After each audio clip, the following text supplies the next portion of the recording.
నమస్తే. తొలి వెలుగు స్టూడియోలో చాలా రోజుల తర్వాత ఒక స్పెషల్ గెస్ట్ని తీసుకొచ్చిన. మీ అందరికీ తెలుసు కేసీఆర్కి అత్యంత సన్నిహితుడు బీజేపీ పార్టీ నేత రాజా యాదవ్ గారిని మనం రెగ్యులర్గా ఇంటర్వ్యూ చేసేది. కొంత గ్యాప్ వచ్చింది. సో తొలి వెలుగు స్టూడియోలో ఉన్నారు, వారితో మాట్లాడే ప్రయత్నం చేద్దాం. తాజా రాజకీయాల గురించి డిస్కస్ చేద్దాం. ప్రధానంగా కేటీఆర్ కావచ్చు, ఇటు హరీష్ రావు కావచ్చు, పాదయాత్రలు చేయబోతున్నారు, బస్సు యాత్ర చేయబోతున్నారు, చర్చ జరుగుతూ ఉంది. మరోవైపు ఇక తెలంగాణలో జనసేన పాగా వేయబోతున్న ఒక చర్చ గతంలో మనం చూస్తాం 1 వీక్ బ్యాక్. ఇక కల్వకుంట్ల కవిత కొత్త పార్టీ కావచ్చు, లేకపోతే రాబోయే ఎన్నికల్లో మళ్ళీ కేసీఆర్ వస్తున్నటువంటి కొన్ని సర్వేలు కావచ్చు, ఇక ఇప్పుడు జరుగుతున్నటువంటి యూరియా మీద యుద్ధాలు కావచ్చు, ఇక మరోవైపు రానున్నటువంటి జిహెచ్ఎంసీ ఎన్నికలు కావచ్చు, లేకపోతే జెడ్పీటీసీ ఎంపీటీసీ ఎన్నికల కోసం నాయకులు పడుతున్నటువంటి పార్టీలు కావచ్చు, వీటన్నిటి గురించి డిస్కస్ చేసే ప్రయత్నం చేద్దాం. రాజా యాదవ్ గారు ప్రస్తుతం మనతో పాటున్నారు. సార్ నమస్తే. సో ప్రధానంగా కేసీఆర్ గురించి మీకు బాగా తెలుసు, ఆయనతో బాగా కలిసి ట్రావెల్ చేశారు కాబట్టి. సో కేసీఆర్ బస్సు యాత్ర చేస్తూ అంటున్నాడు, కేటీఆర్ ఏమో పాదయాత్ర చేస్తూ అంటున్నాడు. సో ఈ యాత్రలు ఎప్పుడు వర్కౌట్ అయ్యేటువంటి ఛాన్స్ కనిపిస్తుందా సార్? కేసీఆర్ బస్సు యాత్ర చేసినా, మోకాళ్ళ యాత్ర చేసినా, లేక కేటీఆర్ పాదయాత్ర చేసినా తెలంగాణ జనం కదిలేందుకు అనుకూలంగా లేరు. సర్వేలన్నీ కూడా మళ్ళీ కేసీఆర్ 80 స్థానాల్లో బీఆర్ఎస్ గెలవబోతుందని చెప్తున్నాయి కొన్ని సర్వేలు. ఇప్పుడు ఈ తూతు మంత్రాల సర్వేలు ఎన్ని ఉంటాయి, అందులో ఇదో మంత్రం. ఇప్పుడు కేసీఆర్కి తెలియని నాటకాలు అవన్నీ, తెలిసిన నాటకాలలో నాటకంలో మళ్ళీ పాత్ర. ఎందుకంటే ఏది నడతలేదు కదా, ఏది నడవపోయే వరకు ఈ రంకురాటం పెట్టిన లోటి రంకురాటం పెట్టి తిప్పుతాను తప్ప ఏ యాత్ర చేసినా జనం వీళ్ళని పట్టించుకునే కాడ లేరండి. కాంగ్రెస్ పార్టీని కానీ బీఆర్ఎస్ పార్టీని కానీ పట్టించుకునే కాడ లేరు. 2034 దాకా నేనే ముఖ్యమంత్రి అని రేవంత్ రెడ్డి చెప్తున్నారు. 44 దాకా ఆయన భాషలా చెప్పుకునేందుకు ఆయన ఇష్టం వచ్చినట్టు.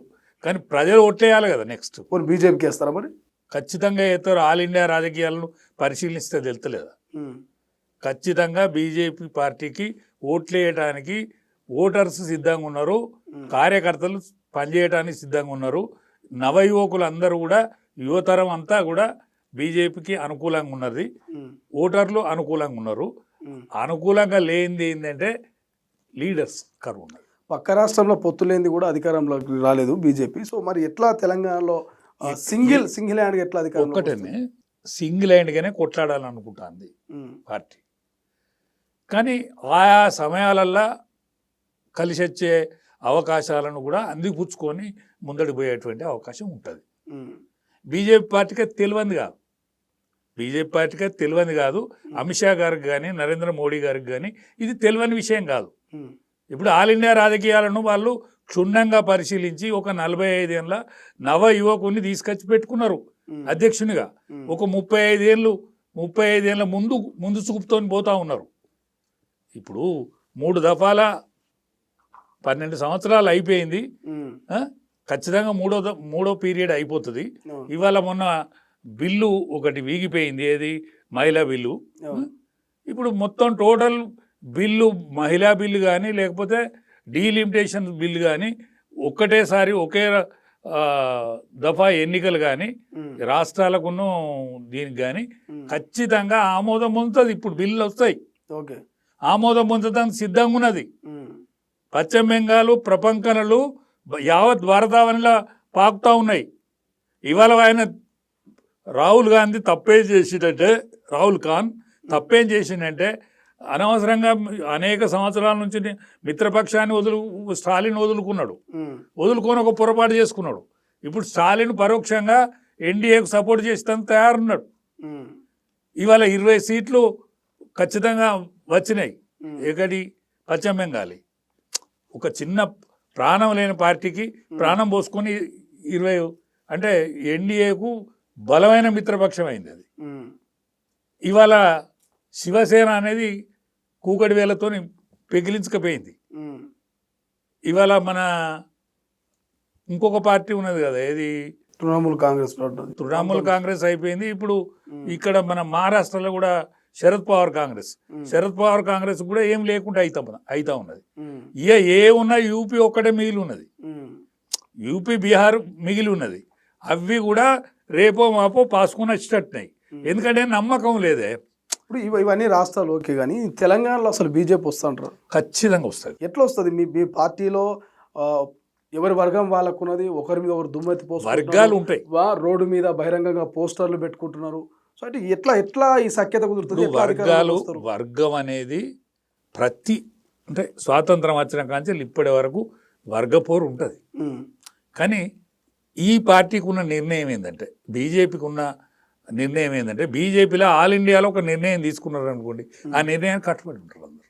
ఉమ్, ఆల్ ఇండియాలో ఒక నిర్ణయం తీసుకున్న తర్వాత ఆ నిర్ణయానికి అందరు కట్టుబడి ఉంటారు. ఓకే. ఇప్పుడు రామచంద్రరావు చెప్పేది మొత్తం బీజేపీలో ఉన్న క్యాడరు, ఉన్న లీడర్లు అందరూ వింటారు అంటారా? కరెక్ట్. ఖచ్చితంగా వింటాను. రామచంద్రరావుకు ఖచ్చితంగా వింటాను. నేనే సాక్ష్యం దానికి, నేనే సాక్ష్యం. ఇప్పుడు నన్ను తీసుకోవచ్చు అసలు పార్టీలకు? నా విమర్శ కరెక్టా? నా విమర్శ అసంబద్ధమైంది, ఓకే, అసంబద్ధమైంది. కానీ నేను ఇప్పటికీ వెంకయ్యనాయుడిని ఏదైతే విమర్శించినో దానికి కట్టుబడి ఉంటాను. మిగతా నాయకులు ఏమన్నా మనసును వస్తే హృదయపూర్వకంగా మీ ద్వారా కూడా నేను క్షమించదని కోరుతాను. ఎందుకంటే బీజేపీ పార్టీ ఎట్లా పైకి రావాలండి నాకేం ఆశ. రాజా యాదవ్ను సస్పెండ్ చేసినాక జ్ఞానోదయం అయిందా? నన్ను సస్పెండ్ అనేది కాదు, ఆల్ ఇండియాలో ఒక ఆలోచన విధానాన్ని అందరినీ కలుపుకోపోవాలనేటువంటి ఆలోచన విధానం ఆల్ ఇండియాలో స్టార్ట్ అయింది. ఇది చిన్నోని కాంచెల్లి పెద్దోని వరకు, పండు ముసలి కాంచెల్లి ఈ నవయువకుని వరకు కూడా కలుపుకొని తీసుకుపోవాలి. వాళ్ళ ఆలోచనలు అన్నింటి కూడా మనం పరిగణలోకి తీసుకోవాలి, వాటిని ఆచరణలో పెట్టాలి. లేకపోతే తెలంగాణలో ఒక్క తెలంగాణ రాష్ట్రం మన చేతికి రాకుండా పోతుంది. కాబట్టి ఈ తెలంగాణని ఎట్లయినా తెచ్చుకోవాలి. తెరలైన తెలంగాణ అనేక సంవత్సరాలు, 1000 సంవత్సరాల బానిసత్వం, 78 ఏళ్ళ స్వాతంత్రంలో అన్నిటికంటే హద్దుల తెలంగాణ వచ్చింది తప్ప హక్కుల తెలంగాణ రాలేదు. ఇవాళ బీసీ, ఎస్సీ, ఎస్టీలు అనేక సంవత్సరాల నుంచి ఇక్కడ మగ్గుతాన్లు. ఈ మగ్గేటువంటి దానికి ఫుల్ స్టాప్ కావాలి. ఆల్ ఇండియాలో అంతటా జాగా అయిపోయింది. ఒక హైదరాబాద్ మహానగరం ఒక వెలిగేటువంటి మహానగరం. దీన్ని దక్షిణాదిలో ఈ ఐకాన్ పీస్ను వదులుకోవద్దనేటువంటి ఆలోచన ఇద్దరు మహానాయకులకు వచ్చింది. కాబట్టి ఈ యొక్క ఆలోచన విధానాన్ని మార్పు. ఇవాళ మోడీ గారు 5 రాష్ట్రాలు ఎన్నికలు అయినాక ఫస్ట్ టైం ఇక్కడికి వచ్చిండు. దాని తర్వాత రాజ్నాథ్ సింగ్ గారు వచ్చిపోయినరు. ఇప్పుడు ఆల్ ఇండియా అధ్యక్షుడు రెండు రోజులు ఇక్కడ హైదరాబాద్లో ఉంటా ఉన్నాడు. దాని తర్వాత వరంగల్లో ఒక రోజు ఉంటా ఉన్నాడు. సన్నాహక సమావేశాలు మొన్నటి నుంచి జరుగుతూ ఉన్నాయి. కాబట్టి ఏది ఎట్లున్నా కూడా ఇక్కడ దీన్ని వదిలిపెట్టరు. ఏ నాయకుడిని కూడా, ఏ పార్టీలో ఏ నాయకుడు దేనికి ఎక్కడికత్తడో దాన్ని గురించి కూడా ఆలోచన చేస్తూ ఉన్నారు. ఇప్పుడు ఈ సర్ అనేది ఒకటి తీసుకొచ్చారు, అంటే ఓట్ల ఏరివేత కార్యక్రమం మొదలుపెట్టారు. సో దీంతో కాంగ్రెస్కు, బీఆర్ఎస్కు ఏం మైనస్, బీజేపీకి ఏం లాభం అంటే ఏం చెప్తారు? ఒక్కటే, ఏ పార్టీకి ఏం లాభం ఉండదు. కానీ ఒక్క ఓటరు, ఇప్పుడు మీరు హైదరాబాద్లో నివాసం ఉంటారు, మీ సొంత ఊళ్ళో ఓటు ఉంటుంది నీకున్న మీ భార్యకు, ఇక్కడ కూడా ఓటు ఉంటుంది. కాబట్టి ఈ 2 ఓట్లు ఉండయి, ఈ ద్వంద్వ విధానం ఉండదు. ఎక్కడిదైనా ఒకటే ఓటు ఉంటుంది. అట్లా అనేక విషయాలలో అన్ని పార్టీలకు కూడా కలిసి వచ్చేది. మరి ఎందుకు కాంగ్రెస్ అక్రమంగా ఓట్లను తొలగించి మళ్ళీ అధికారంలోకి రావడానికి ప్రయత్నం చేస్తుంది? పశ్చిమ బెంగాల్ అట్లే వచ్చింది. సో ఇదంతా కూడా ఒక రకమైనటువంటి గ్యాంబ్లింగ్ అని చెప్తా ఉంది కదా. ఇప్పుడు పశ్చిమ బెంగాల్లో ఇప్పుడు పక్కకున్న దేశం ఏదైతే ఉన్నదో బంగ్లాదేశ్ ఓట్లు 1,00,000, ఆడ 90,000 ఓట్లు, 1 కోటి ఓట్లు ఇక్కడ నామోదు ఉంటాయా? అది తప్పు కదా. అది తీసేసే వరకు ఆడ గవర్నమెంట్ పోయింది. ఇప్పుడు ఒక్క రాష్ట్రంలో కాదు కదా, బీహార్లో కూడా అట్లనే తీసేసారు. అంతటా కూడా జరుగుతుంది అది. ఇప్పుడు అది కాంగ్రెస్ పార్టీకి ఇదివరకు ఓటు బ్యాంక్గా మెదిలింది. అది కాంగ్రెస్ పార్టీ ఓటు నష్టం అవుతుంది. ఇప్పుడు డబుల్ ఓటు మంచిది కాదు కదా. ఇప్పుడు నాకు ఊరుగొండన ఓటు ఉంటుంది, నా పట్నంలో ఓటు ఉంటుంది, హైదరాబాద్లో ఓటు ఉంటుంది అంటే కరెక్టా? 3 దిక్కులు ఓటు ఉండొచ్చునా? అందుకనే ఈ ఓట్లు తీసేసుడు అన్ని పార్టీలకు కూడా మంచిదే. కానీ కాంగ్రెస్ పార్టీకి అట్లా ఉంటే లాభం అనేది కాంగ్రెస్ పార్టీకి ఉన్నది. కాంగ్రెస్ పార్టీ విధానం స్వాతంత్రం వచ్చిన కాంచెలు కూడా దానికి విధానమే కరెక్ట్ లేదు. అది ముస్లింల ఆధారమైన పార్టీ. అంటే ఇప్పుడు బీజేపీ ముస్లింలకు వ్యతిరేక పార్టీయా? వ్యతిరేకం కాదు, అన్ని కులాలకు, అన్ని మతాలకు అనుకూలంగా ఆలోచించే పార్టీ బీజేపీ పార్టీ. అది సెక్యులర్ పార్టీ కాంగ్రెస్ పార్టీ అంటున్నారు కదా. సెక్యులర్ ఎట్లయితుంది? దాని పేరు సెక్యులర్ ఎట్లయితుంది? బుజ్జగించేటువంటిది, సంతుష్టీకరణ విధానం ఏదైతే ఉన్నదో అది కరెక్ట్ కాదు. ఒక కులాన్ని కానీ ఒక మతాన్ని కానీ సంతృప్తి చేసే విధానమే కరెక్ట్ కాదు. అది సూడో సెక్యులరిస్టుల విధానం. అది సెక్యులరిజం అంటే అన్ని మతాలకు, అన్ని పార్టీలకు, అన్ని కులాలకు అనుకూలంగా ఉండేది కరెక్ట్ పార్టీ.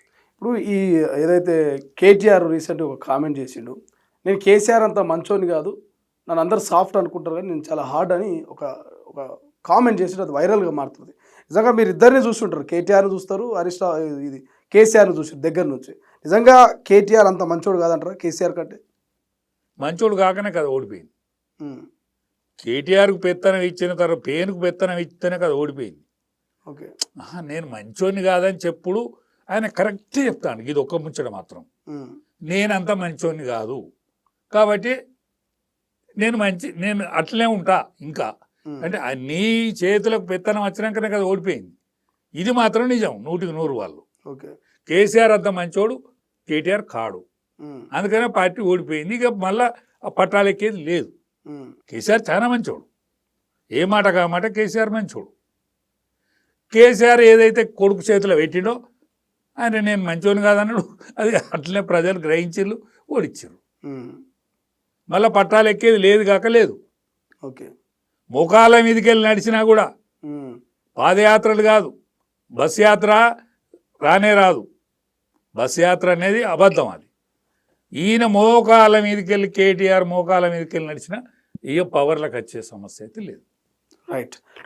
జనసేన అధినేత AP deputy CM Pawan Kalyan Telangana మీ అయ్యే జాగిరా అని చేసినటువంటి కామెంట్ మీరు చూసే ఉంటారు ఇదే నెల జూన్ 2వ తారీఖు నాడు. సో ఎందుకు రాజా యాదవ్ దాని మీద రియాక్ట్ కానట్టు అనిపించింది నాకు? ఒకటే, రాజా యాదవ్ రియాక్ట్ అయ్యేందుకు అనేక కారణాలు ఉంటాయి కదా. రాజా యాదవ్ అసలు ఎవరి జాగిరి కాదు తెలంగాణ ఓట్లేసిన జాగిరి.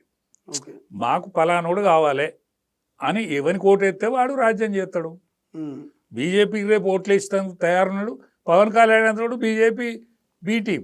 ఓకే, ఇప్పుడు మీరు ఒక తెలంగాణ ఉద్యమకారులు, మీ నుంచి నేను నిజంగా బరాబర్ ఇది మా అయ్యే జాగిరి అని అంటారేమో అనుకున్నా, కానీ ఓట్లేశ్వర్లో జాగిరి అని చెప్తా ఉన్నారు మీరు. అవును, ఓటర్ జాగిరి. తెలంగాణ సాధించే వరకు తెలంగాణ జాగిరి. ఓకే, తెలంగాణ సాధించినాక టీఆర్ఎస్ పార్టీ ఏదైతే చెప్పిందో అన్ని తప్పుకుంటూ వచ్చింది. తొలి ముఖ్యమంత్రి దళితుడే అన్నట్టు చేయలేదు, అక్కడ పప్పుల కాలేసింది. నేను ఆడికి మొత్తుకున్నా, అన్న ఎందుకంటానవే ఇది లేదు, ప్రజలు ఏం కోరతలేరు, మరి నువ్వెందుకు అంటానంటే లేదు ఏది ఎట్టునా దళితుడే ముఖ్యమంత్రి, నేను కాపలా కుక్క అన్నాడు. కాపలా కుక్క పోయి సింహాసనం మీద కుక్క కూర్చున్నది, సింహాసనం మీద దొర కూర్చునే మంచి చేసిండు, కొంత మంచి చేయలేదని అంటలేను. ఎప్పుడైతే పుత్రవాత్సల్యంతో బిడ్డను కొడుకును ప్రోత్సహించి ఆయన వీళ్ళు చేసే కథలన్నీ ఆయన చూసుకుంటున్నాడు, అప్పుడు నాశనకాలం పుట్టింది. గొల్లోల శాపంతోనే, గొల్ల కుర్మల శాపంతోనే నాశనం అయిండు. 1000 కోట్లు కత్తిరించిండు, 1000 కోట్లు నా భుజాన పెట్టి కాల్ చేసిండు గొల్ల కుర్మలను. వాళ్ళు వలవలాంటి ఏడిసిలు కాబట్టి ఆ ఉసురు తల్లికి నాశనం అయిపోయిండు. అక్కడ ఫామ్ హౌస్ పాడైంది గందుకే. గొల్ల కుర్మడు ఏడవద్దు, వాళ్ళని ఏడిపించుకున్నాడు. ఇప్పటి వరకు ఎవడు రాజ్యం చేయలే. ఆనాడు పల్నాడులో కూడా గట్లే పాడైపోయింది, ఇప్పుడు కూడా గట్టే పాడైపోయింది. ఓకే, ఇప్పుడు ఈ పవన్ కళ్యాణ్కు బీజేపీకి టీడీపీకి ఇది ఒక పొత్తున్నది కాబట్టి, ఇది ఒక కూటమిలో భాగం కాబట్టి రాజా యాదవ్ పవన్ కళ్యాణ్ మీద ఏ వ్యాఖ్యలు చేయట్లేదు, ఘాటు వ్యాఖ్యలు. ఒకటేనండి, సనాతన ధర్మాన్ని ఏదైతే ఆర్ఎస్ఎస్, విశ్వ హిందూ పరిషత్ వీళ్ళందరూ సమర్థించిల్లో, ఇవాళ విశ్వ హిందూ పరిషత్తు కానీ ఆర్ఎస్ఎస్ కానీ చూపెట్టిన మార్గం గొప్పదే. కానీ దాన్ని అందరూ ఇవాళ ఋషులు కానీ, ఇవాళ సన్యాసులు కానీ, స్త్రీలు కానీ అనేక పాత్రలు వహించేటోళ్ళు కూడా సనాతన ధర్మాన్ని, ఈ దేశ సంస్కృతిని సమర్థిస్తాను.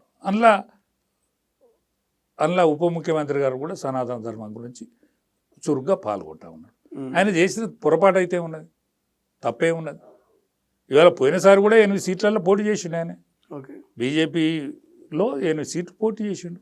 రేపు కూడా కలిసి వస్తాడు కావచ్చు, కలిసి వచ్చే అవకాశం ఉంటుంది.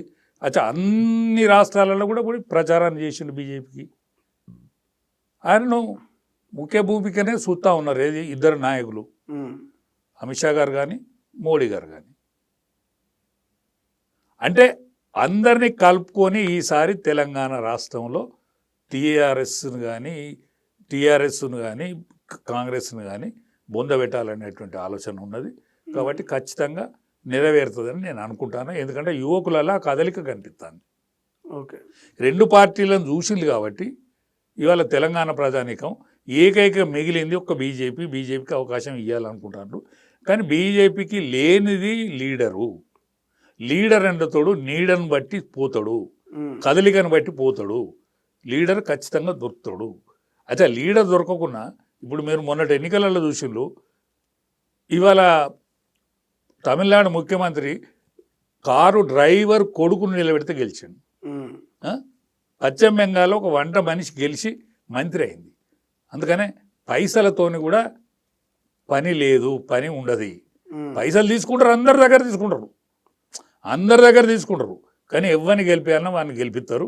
అందుకనే బీజేపీకి పక్కా ప్రణాళిక ఒక 35 ఏళ్ళ ప్రణాళికతోనే ముందుకు ఉన్నది. కాబట్టి బీజేపీకి రాబోయే రోజులు మంచి రోజులని అనుకుంటాను. ఏకైక మిగిలింది తెలంగాణ. కర్ణాటకలో అయితే ఖచ్చితంగా వచ్చి తీరుతుంది, హిమాచల్ ప్రదేశ్ వచ్చి తీరుతుంది. కాబట్టి ఇక మిగిలింది ఇది ఒక్కటే రాష్ట్రం. కాబట్టి ఇవాళ దక్షిణాదిల మన బాంబే మహానగరం ఏదైతే ఉన్నదో, బాంబే నగరం మహారాష్ట్ర అయిపోయింది. ఇక మిగిలింది ఇది ఒక్కటే నగరం. కాబట్టి ఖచ్చితంగా ఇక్కడ ఇవాళ నీకు ఢిల్లీలో జాగ అయిపోయింది, బాంబేలో జాగ అయిపోయింది, ఆర్థిక రాజధాని జాగ అయిపోయింది. నాగ్పూర్లో జాగ ఉన్నది కానీ అంత ప్రాచుర్యం రాలేదు. బెంగళూరును తమిళనాడుకు ఒక్కటే నది అయింది, మంచినీళ్ళకు తిప్పలున్నది. ఇక్కడ మంచినీళ్ళకు కొదవలేదు. లక్షల ఎకరాల భూమి ఉన్నది. కాబట్టి ఈ దక్కన్ పీఠభూమి ఏదైతున్నదో దీన్ని ఎవరికి దక్కనియరు కేంద్ర నాయకత్వం తయారున్నది. నెక్స్ట్ బీజేపీ బీసీ ముఖ్యమంత్రి ఈసారి అయి తీరుతాడు అని నా ఆశ. Revanth Reddy cinema utter flop అయిందని కేటీఆర్ మాట మాట్లాడాడు. సో మీరు బీజేపీ నేతగా ఏం చెప్తారు? ఈ 2 ఏళ్లలో నిజంగా రేవంత్ రెడ్డి సినిమా ఫ్లాప్ అయిందా, హిట్ అయిందంటే ఏం చెప్తారు? మన ఆయన దృష్టిలో ఎవరు రేవంత్ రెడ్డి దృష్టిలో ఇంకో 10 ఏళ్ళ కనుక ముఖ్యమంత్రి. ఓకే, సినిమా హిట్ అయినట్టే. సినిమా ఆయన ఒక్కడే వేసుకొని చూస్తాడు ఆ సినిమా. ఆమెను కూడా కూర్చుండబెట్టుకోవడం. ఎందుకంటే ఆమెకి ఎరికే కదా ఇది వచ్చేది కాదు, సచ్చేది కాదని. అందుకనే రేవంత్ రెడ్డి అట్టర్ ఫ్లాప్. కేటీఆర్ ఏ నిజం చెప్పకపోయినా ఈ నిజంలో ముందటున్నాడు. ఖచ్చితంగా నేను ఒక బీజేపీ సీనియర్ లీడర్గా అట్టర్ ఫ్లాప్ కాదు. ఇక మళ్ళీ కాంగ్రెస్ పార్టీ ఒక 30 సంవత్సరాలు మనకు కనిపించేది. ఇప్పుడు ఈ రైతులకు సంబంధించి ఊళ్ళల్లో చూస్తే యూరియా కష్టాలు మొదలైనవి.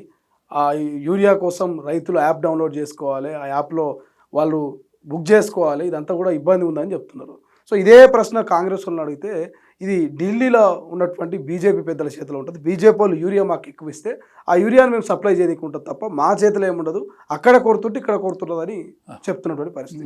ఏం చెప్తారు బీజేపీ నాయకులు? అందులో నిజం ఉండొచ్చు. కానీ మీ నాయకునికి సోయలేదా? ప్రతిపక్ష నాయకుడే కదా. మీ ఇబ్బందిని మీరు మీ నాయకుని దృష్టిలో తీసుకోపోరా? ఈ రేవంత్ రెడ్డి చాలాసార్లు ఢిల్లీకి పోతాడు కదా, ప్రధానమంత్రిని కూడా కలుతాడు కదా, మరి అప్పుడు అనేక మంత్రులను కూడా కలుతాడు కదా, వ్యవసాయ మంత్రిని కూడా కలుతాడు కదా, రసాయనాల శాఖ మంత్రిని కూడా కలుతాడు కదా. కలిసినప్పుడు ఈ విషయం సోయుకుంటలేదా? ఈ విషయం మీరు అందరూ తప్పకుండా దృష్టికి తీసుకుపోవాలి. నేను మన పార్లమెంట్ మెంబర్లు అయిన బీజేపీ నాయకులకు కూడా నా విజ్ఞప్తి ఏంటంటే, ఇక్కడ రైతాంగం ఏ సమస్య కోసం అయితే ఇబ్బంది పడుతుందో ఆ ఇబ్బందికి పడకుండా చూసే జిమ్మెదారి మన మీదే కూడా ఉన్నది. కాబట్టి మన గురుతరమైన బాధ్యత మన నెత్తి మీద ఉన్నది. కాబట్టి కాంగ్రెస్ పార్టీకి ఎంతైతే బాధ్యత ఉండాలో మనకు అంతకంటే ఎక్కువ బాధ్యత ఉండాలని నా ఆలోచన. నేను విజ్ఞప్తి చేస్తున్నా మా పార్లమెంట్ మెంబర్లందరూ కూడా ఈ విషయంలో చొరవ తీసుకొని దీన్ని సులభతరం చేయాలని నా విజ్ఞప్తి. సార్, ఫైనల్గా జిహెచ్ఎంసీ ఎన్నికలు రాబోతున్నాయి, ఇటు వరంగల్ ఎన్నికలు రాబోతున్నాయి, ఇటు జెడ్పీటీసీ ఎంపీటీసీ ఎన్నికలు రాబోతున్నాయి. ఈ ఎన్నికల్లో ఎట్లా ఉండబోతుంది బీజేపీ మార్కెట్లో? ఒక్కటేనే, నేను నాలాంటి వాళ్ళు ఒక సీనియర్ లీడర్గా అబద్ధాలు చెప్పొద్దు. ఖచ్చితంగా జిహెచ్ఎంసీ మాత్రం బీజేపీ ఖచ్చితంగా మెజార్టీ గెలుతుంది.